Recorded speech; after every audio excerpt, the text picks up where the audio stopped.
আল্লাহ পাক বলেছেন, শোনেন, আল্লাহ পাক বলেছেন কিয়ামতের মাঠে আল্লাহ পাক বলবেন, নিজেই বলবেন যে আইনা আইনা মুতাহাবুনা লিজালালি, আমার ইজ্জতের জন্য যারা পরস্পরকে ভালোবাসতো এরা কোথায়?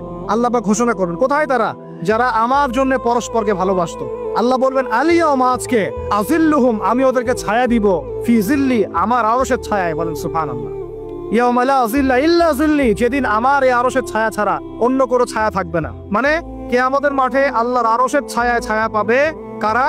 যারা পরস্পরকে আল্লাহর জন্য ভালোবাসতো। আলহামদুলিল্লাহ, এই যে আমরা এখানে আছি, আমরা কি একে অপরকে আল্লাহর জন্য ভালোবাসি না? আমি কি আপনাদেরকে চিনি? আপনারা কি আমাকে চিনেন? এই যে আপনারা আলেমন আমাদেরকে ভালোবাসেন, ইসলামকে ভালোবাসেন, কিসের জন্য বাসেন? আল্লাহর জন্য। এই আল্লাহর জন্য যারা পরস্পরকে মহব্বত করে, আল্লাহ পাক তাদেরকে আরশের ছায়ায় ছায়া দিবেন ইনশাআল্লাহ। আরো একটা নেকি আছে, বলবো? শোনেন, আরেকটা হাদিসে আসছে কিয়ামতের মাঠে স্পেশাল কিছু মিম্বর থাকবে। মিম্বর চিনেন? যেখানে দাঁড়া ইমাম সাহেব খুতবা দেয়, এরকম মিম্বর থাকবে। এই মিম্বর গুলো হবে নূরের মিম্বর। কিসের? নূর মানে কি? আলো। আলো আলো নূরের মিম্বর থাকবে। ওই কিয়ামতের মাঠে কি আলো থাকবে? এমনিতে মাঠটা তো অন্ধকার। ওই অন্ধকার মাঠে নূরের মিম্বর আল্লাহ পাক দিবেন কাদেরকে? যারা পরস্পরকে এই আল্লাহর জন্য মহব্বত করত। আর নবীগণ, শহীদগণ তাদের দিকে তাকায় থাকবে। তাকায় নবীগণ, শহীদগণ পর্যন্ত এই মানুষগুলোকে দেখে ঈর্ষা করবে, কাশ আমরাও যদি এমন হতে পারতাম। চিন্তা করে, আল্লাহর জন্য পরস্পর মহব্বতকারীদেরকে আল্লাহ পাক এমন সম্মান দিবেন যেটা দেখে নবীগণ পর্যন্ত ঈর্ষা করতে থাকে। তাহলে আমরা কি আল্লাহর জন্য পরস্পরকে মহব্বত করতে পারি কিনা? এটা হলো 8-9 নাম্বার। আল্লাহর জন্যই ঘৃণা করতে হবে। আল্লাহর জন্য ঘৃণা কেমন? যেমন কেউ ইসলামকে পছন্দ করে না, কটূক্তি করে, ইসলামের এইটা ভালো না, ওইটা ভালো না, ইসলামের সাথে দুশ্মনী করে ভিতর থেকে বাইরে থেকে, আপনি ওদেরকে ভালোবাসতে পারবেন না। যদি আল্লাহর দুশ্মনদের সাথে আপনার ভালোবাসা থাকে, তাহলে আপনি আল্লাহর দুশ্মনের কাতারে অন্তর্ভুক্ত হয়ে যাবেন। এখন বলেন দেখি, সারা বিশ্বে ইসলামের দুশ্মন কারা? বলেন।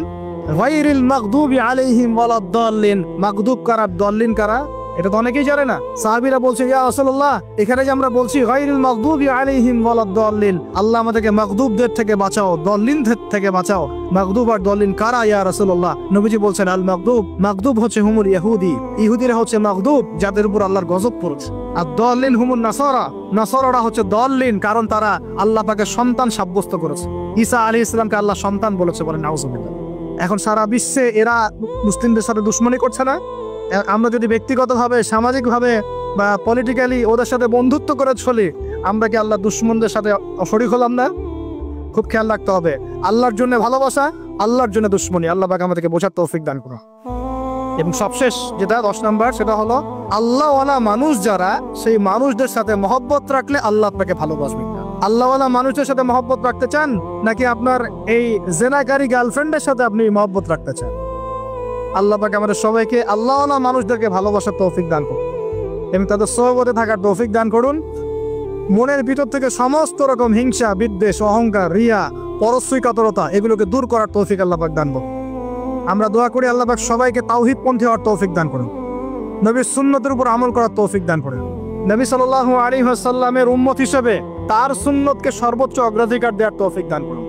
আল্লাহ পাক আমাদের সবাইকে আল্লাহ যাদেরকে ভালোবাসতে বলেছেন তাদেরকে ভালোবাসার তৌফিক দান করুন। এই নগ্নতা, অশ্লীলতা, পর্নোগ্রাফি, হারাম সম্পর্ক থেকে আল্লাহ আমাদেরকে বাঁচান। আল্লাহ পাক আমাদেরকে মাদক থেকে বাঁচান। আল্লাহ পাক আমাদেরকে পরস্পরকে আল্লাহর জন্য ভালোবাসার তৌফিক দান করুন। আল্লাহ পাক আমাদের সবাইকে আরশের ছায়া পাওয়ার তৌফিক দান করুন। আল্লাহ পাক আমাদের সবাইকে বেশি বেশি কোরআন তেলাওয়াত এবং নামাজ পড়ার তৌফিক দান করুন। আসন্ন রমজানে আল্লাহর ইবাদত করে সমস্ত গুনাহ মাফ করিয়ে নেওয়ার তৌফিক আল্লাহ পাক দান করুন।